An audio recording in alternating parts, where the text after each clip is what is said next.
vamos começar então a aula de hoje de uma forma um pouquinho diferente. Eu encontrei essa charge aqui já faz um tempo, né, na internet, e eu acho que é interessante a gente começar por aqui, pelo seguinte: a situação da migração ou da imigração no mundo tem atingido níveis assim absurdos, né? Nós temos guerras civis, como por exemplo na Síria, ali no Oriente Médio, que vão permitir que metade da população ou mais se sinta ameaçada em seu próprio território, que faça com que você arrisque a sua vida e a vida da sua família para poder ter a mínima chance de sobreviver, etc. Então, quando a gente olha para essa imagem, não é? E a imagem ela é muito, muito, muito clara, né? Quando ela coloca duas pessoas que não são brancas, não é, dentro do mar, certo? Tentando chegar num continente, e a bandeira diz pra gente qual é o continente, é a Europa, né? Ali a bandeira da União Europeia, não é? E aqueles imigrantes viram para o branco de terno europeu em cima de um muro, não é? E o muro, obviamente, ele é metafórico aqui, né? Esse muro é metafórico, né? E o imigrante pergunta para o europeu, não é? Por que vocês acham que vamos roubar vocês se entrarmos em seu país, não é? E o europeu responde implicitamente, né, nas suas atitudes e explicitamente aqui na charge da seguinte forma: porque foi isso que nós fizemos quando entramos no seu. A charge faz uma referência muito clara ao processo de industrialização do continente europeu e do mundo a partir então do século XIX, né, a segunda revolução industrial, e da necessidade que os países europeus principalmente tinham de matérias-primas, e o que justificou aquele período que chamamos de neocolonialismo ou imperialismo, não é? E nós vamos ter então a exploração do continente africano e do continente asiático numa escala inacreditável, não é? E a gente vai ter então o embrião da situação desses países da África e da Ásia, aquilo que a gente chama de terceiro mundo. Inclusive a gente vai analisar a origem dessa expressão aqui nessa aula agora, certo? Mas a gente vai ter o embrião então da situação na exploração e como ela foi feita, não é? Até a exploração foi feita em nível industrial aqui.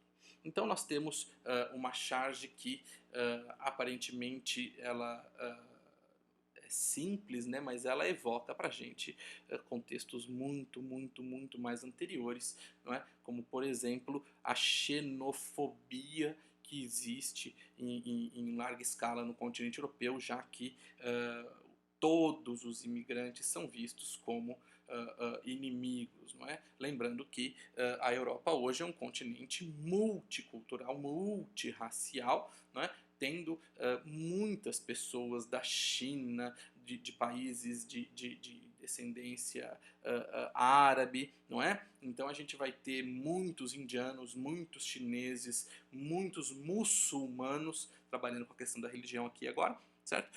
Na Europa, judeus em grande quantidade também, certo?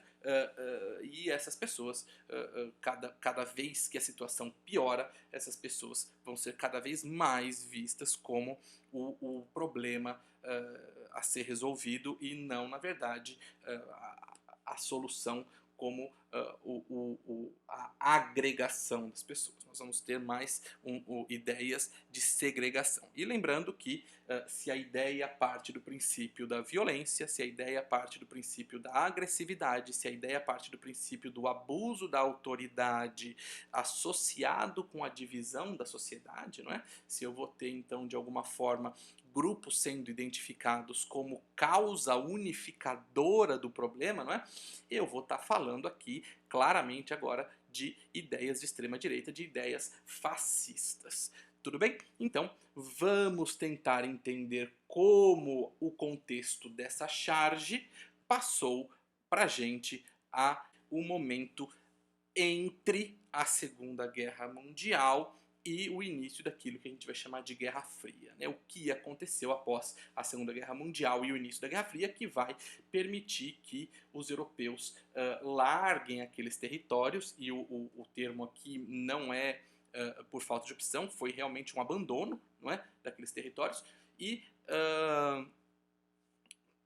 colocando aí como uma das principais questões para a situação atual desses países, muitas vezes vistos como países pobres, né? Na maioria das vezes os países não são pobres, eles só têm uma desigualdade muito grande, uma distribuição de renda muito ruim, não é? E nós temos o abismo entre a classe dominante, aquela classe que comanda o país, não é?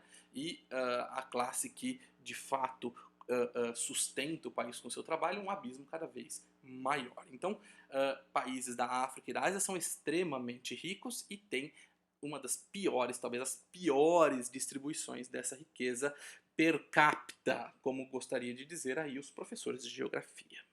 Certo? Então, para a gente tentar entender, nós vamos ter que relembrar a parte da colonização, não é? E o que justificou os países da Europa a saírem, não é, do seu continente e passarem a retalhar, a dominar, a explorar, a abusar de uma forma impressionante, não é, esses territórios, certo? Então, para começar, eu tenho que falar da Revolução Industrial, processo que se inicia na Inglaterra a partir de 1760, não é? Mas que vai ganhar aí um contexto quase que mundial perto de 1800, e falando já da Segunda Revolução Industrial, nós vamos ter aí um processo global, sim, Japão, Estados Unidos, mas principalmente países da Europa que vão participar dessa modernização da economia, não é?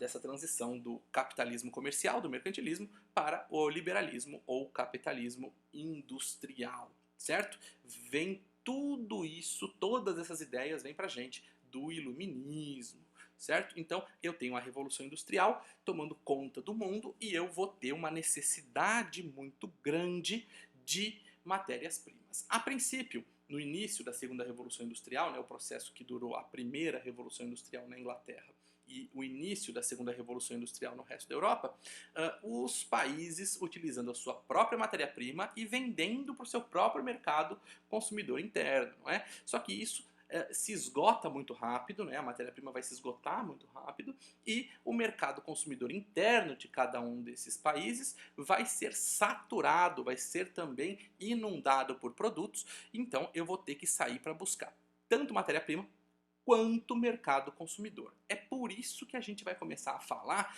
de uma incoerência ideológica da doutrina econômica que justifica a industrialização, né? A gente vai falar de uma incoerência, né, muito grande dentro do liberalismo, porque ao mesmo tempo que o liberalismo vai exigir a colonização da África e da Ásia, ele também vai exigir a libertação do continente americano e o fim da escravidão aqui nas antigas colônias, certo? Então, o neocolonialismo recebe esse nome, o novo colonialismo recebe esse nome, não é? Porque o colonialismo inicial é o processo de conquista do continente americano a partir do finalzinho do século XV, não é? E início do século XVI, com a colonização do Brasil, dos territórios da América Espanhola, com a difícil colonização dos Estados Unidos, até porções da França, da Holanda, etc. Não é? Então, colonialismo é o processo que se fez dentro do mercantilismo, quando o antigo regime na Europa exigia ali uma quantidade de riqueza muito grande para sustentar a sua corte. Ótimo! Espero não ter ido muito rápido aqui nessas explicações, mesmo porque isso tudo é revisão. Se a gente já chegou nesse ponto aqui, tudo isso pra gente é bem tranquilo, ok? Então eu vou chamar de novo colonialismo, porque agora não é mais século XV, século XVI, estamos falando do século XIX. Então seria um novo colonialismo, uma versão mais moderna dele, o que eu também posso chamar de imperialismo. não é? Se você já teve aula comigo de Roma, você vai se lembrar que dentro da matéria de Roma a gente define imperialismo, não é, como mais ou menos sendo quando uma cultura passa a ameaçar a soberania de outra, né? Então aqui eu vou ter as culturas europeias, os povos europeus, abusando, invadindo completamente as culturas africanas e asiáticas, certo? Então eu vou caracterizar esse período como imperialismo com I maiúsculo sendo o nome do período, já que foi uma das épocas aonde essa dominação, essa ameaça à autonomia, à liberdade, à soberania de outras culturas passou a ser mais visível. Tudo bem? E eu vou ter, não posso deixar de fora desse processo, né? A gente vai falar essencialmente de África e Ásia como sendo fonte de matéria-prima, né? Afinal de contas, o território africano geologicamente é muito privilegiado nesse aspecto. A Ásia tem um clima que também permite muita coisa, além de muita riqueza mineral, não é? Mas, além da questão geográfica, eu vou ter um esgotamento de outro território, não é? Que vai ser o continente americano, não é? Então eu vou ter, deixa eu voltar aqui, eu vou ter a América sendo agora vista como novo mercado consumidor, não é? E eu vou ter a África e a Ásia mais associadas a essa exploração. Tudo bem? E o que vai acontecer é que após a Segunda Guerra Mundial, né, após a extinção de outras potências, de outros impérios, né, lembrando que a Primeira Guerra Mundial ficou conhecida, né, o seu fim ficou conhecido pela desarticulação de diversos impérios muito antigos, não é? Como, por exemplo, de fato, o fim do Império Turco-Otomano, ou o fim do Império Persa, o fim do Império Austro-Húngaro, né, e o desmembramento em Áustria e Hungria, né?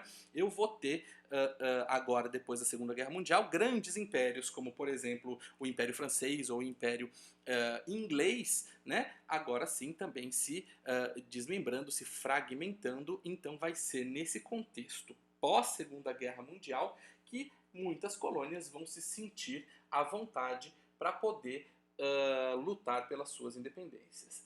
Guerras civis intensas, processos extremamente violentos vão dar continuidade a um processo que já era bastante violento de colonização, né? Mas que muitos deles, muitos mesmo, duram até hoje. Situações extremamente tensas no Camboja, no Laos, na Tailândia, situações muito, muito tensas no Vietnã, na Coreia, não é? O que seria aí os territórios africanos muito, muito, muito recortados pelas potências europeias da época, né? Eu vou ter guerras civis absurdamente violentas em Angola, Moçambique, Guiné-Bissau, não é? Serra Leoa, processos que são descritos pela arte moderna do cinema, não é? Como filmes muito, muito pesados, né? O Senhor das Armas, né? Hotel Ruanda, O Último Rei da Escócia. Eu vou ter uma série de histórias modernas sendo contadas para retratar exatamente essa miséria e essa violência após o abandono dos países europeus nesses continentes. Tudo bem? Então o fim da Segunda Guerra Mundial vai ser o ponto de partida da descolonização para essas novas colônias a partir aí, então, durou, vamos colocar aí mais ou menos 100 anos, né, de 1850 a mais ou menos 1950, né, eu tenho aí um século de exploração, alguns lugares até mais antigos, não é? E alguns lugares que, infelizmente, não tiveram a mesma sorte, né, não sei se sorte é a palavra certa, mas que não tiveram o mesmo desenvolvimento e muitos territórios ainda são considerados como colônias ou territórios de países europeus, isso é? Então eu vou ter um contexto muito importante aqui pelo seguinte, a partir do momento em que o país se torna independente, ele vai cair num mar cheio de tubarões, ele vai sair da frigideira e cair na panela, né? Não vai ser muito diferente, porque eu vou sair da dominação da Inglaterra, da França, etc., para cair numa disputa entre Estados Unidos e União Soviética. Então a Guerra Fria vai agravar ainda mais esse processo. Eu vou ter milícias, eu vou ter grupos revolucionários sendo patrocinados pelos dois lados da Guerra Fria, o que vai contribuir ainda mais para a violência, miséria e para a falta de planejamento e desenvolvimento e falta de organização desses territórios, né? Então, sim, é muito complexo, são muitos os fatores que a gente precisa prestar atenção aqui, mas eu confio em vocês, afinal de contas, vocês são meus alunos e se eu não confiar em vocês, quem vai, não é verdade? Presta atenção aqui, porque tem muita coisa para ser dita e tem muita coisa para ser revista. Então, com muita calma, a gente tem aqui alguns dos principais tópicos, certo? Mas que vão começar a dialogar com coisas da nossa atualidade, não é? Coisas que a gente vê no nosso cotidiano que são recentes, são modernos, mas que entram dentro de um processo que, se eu for buscar a origem disso, eu vou voltar lá para iluminismo, renascimento, quiçá pré-história, não é? Então, para justificar, não é, toda essa dominação, para justificar a exploração econômica, os países europeus deram, nossa, desculpas esdrúxulas, né? E eu tenho que lembrar de uma questão aqui, que tem a ver também com o Iluminismo e Revolução Industrial, que é o seguinte: a metade do século XIX ficou muito conhecida no campo acadêmico, no campo dos estudos, como sendo uma época extremamente de uma racionalidade muito grande, né? Então, teorias que não compartilham diretamente da mesma metodologia das ciências exatas, não é? Como a história, como a psicologia, como a sociologia, vão passar a tentar repetir métodos extremamente racionais, não é? Então eu vou ter o positivismo do Augusto Comte, eu vou ter o Karl Marx tentando programar também aí alguma coisa para prever a história, não é? E eu vou ter na mesma toada, certo? O Darwin surgindo aí com a origem das espécies, né? A única diferença que a gente tem aqui para poder não deixar esse ponto solto aqui na nossa conversa é o seguinte: nem o Freud, nem o Marx, nem o Augusto Comte nas suas teorias tem o prestígio que o Darwin tem, analisando do ponto de vista científico, porque a teoria do Darwin, que na verdade a gente chama de teoria, mas é um corpo do conhecimento bastante denso, né? A ideia do Darwin, ela é uma ideia que é cientificamente comprovada. Não que eu tente buscar aqui uma comprovação para a história, para a sociologia ou para a psicologia, etc., não é? Mas o Darwin tem ali um ponto muito, muito, muito a seu favor, que é a comprovação a partir de registros fósseis e etc. Tudo bem? Então eu tenho, da mesma forma que eu vou ter uma má interpretação do Freud, uma má interpretação do Augusto Comte, do seu positivismo, não é? E eu vou ter uma péssima interpretação também, que dura até hoje, né, do Marx, eu vou ter uma pseudociência, eu vou ter uma tentativa de justificar algo que não é justificável, a partir da ideia do Darwin. A questão que a gente vai trabalhar aqui como darwinismo social, não é? É a seguinte: ora, se todos os povos surgiram na África, o povo africano é mais primitivo que o povo europeu, não é? Então lá eu tenho o início da civilização e a Europa seria o fim da civilização, seria o ponto mais alto desse desenvolvimento. Então eu vou voltar para o continente africano agora carregando o progresso, agora carregando a civilização, agora carregando a ciência, não é? Então olha só, é uma ideia que parece fazer algum sentido, mas ela é completamente esdrúxula, ridícula, não é? Por quê? Porque ela vai tentar justificar do ponto de vista científico que existe a dominação de um povo sobre o outro, não é? Aonde eu vou ter o nome darwinismo social sendo aplicado, já que ele não faz parte da teoria científica do Darwin de jeito nenhum, não é? Mas faz parte aí de uma justificativa completamente esdrúxula, como normalmente elas são, não é? Para justificar, então, um objetivo que é econômico, né? Então eu vou dar uma justificativa que é social, econômica, de desenvolvimento, etc., para objetivos que são econômicos. Presta atenção, porque isso acontece em larga escala até hoje em todas essas áreas que a gente costuma estudar aqui na sala de aula. Tá bom? Eu gostaria de deixar vocês com esse raciocínio por uma questão muito importante, que é a seguinte, né? O darwinismo social, ele vai aparecer aqui, ele na verdade ele sempre existiu, né, para justificar qualquer uma dessas dominações, imagino eu que desde da pré-história, não é? Mas agora ele vai aparecer aqui como uma pseudociência. Então eu vou querer que vocês tenham como ferramenta, não é? Como uma maneira de formar um raciocínio crítico aí o seguinte: não é porque algo parece ser verídico que aquilo é verídico. Na verdade, eu tenho histórias e pontos de vista extremamente esdrúxulos que se mostram com o passar do tempo muito mais eficazes do que o que eu costumo achar que é o senso comum, né? Aquilo que faz sentido para mim. Não é porque faz sentido que aquilo está certo, não é? A física quântica está aí para falar isso para a gente, né? Já que ela é completamente contra-intuitiva, não é? E é a teoria mais bem comprovada da história da ciência, né? E o Darwin, né, a evolução das espécies, é a segunda mais bem comprovada, não é? Lembrando que isso não tem absolutamente nada a ver com a justificação da dominação de um povo sobre o outro. A gente vai falar, na verdade, dessa tara que os europeus têm, né, dessa ideia fixa que eles têm a respeito de se provarem melhores que os outros, não é? A gente vai ter, na verdade, um ponto de vista para explicar isso, um só, né? Na verdade, eu tenho 200 bilhões de pontos de vista diferentes, mas eu vou falar de um aqui específico, que é o nacionalismo, né? A necessidade que eu tenho de gritar para os outros que aquilo é bom, né? Que meu povo é melhor que os outros, porque no final das contas nem eu mesmo acredito naquilo, né? Então, se eu preciso gritar que eu sou melhor que os outros, é porque eu estou repetindo para mim e não para os outros. Então, olha só, essa necessidade que os europeus têm de dominar outros povos, não é? Vem também de uma necessidade deles provarem para eles mesmos isso, né? E a justificativa econômica que sempre vai aparecer aqui para movimentar a história, né? Inclusive isso é um dos pontos de vista do Marx, não é? O materialismo dialético. Tudo bem?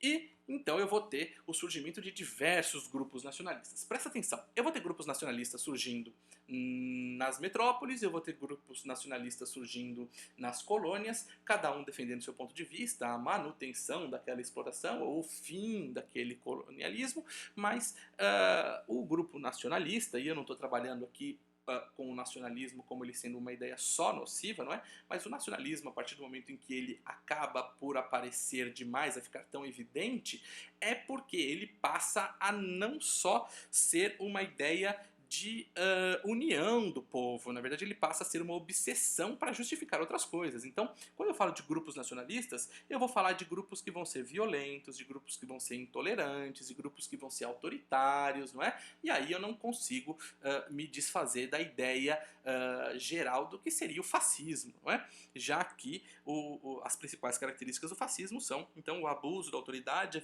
a violência que vem a partir disso, mas também o fato de eu identificar um grupo como o fator de causa dos meus problemas. Certo? Então, galerinha, eu vou ficar por aqui por enquanto, já que a gente contextualizou bastante coisa, inclusive analisamos aí uma imagem de um processo recente de migração do continente europeu, e nas próximas aulas eu volto para dar continuidade à parte teórica desse processo, tá bom? Beijos para vocês e até mais. Tchau, tchau.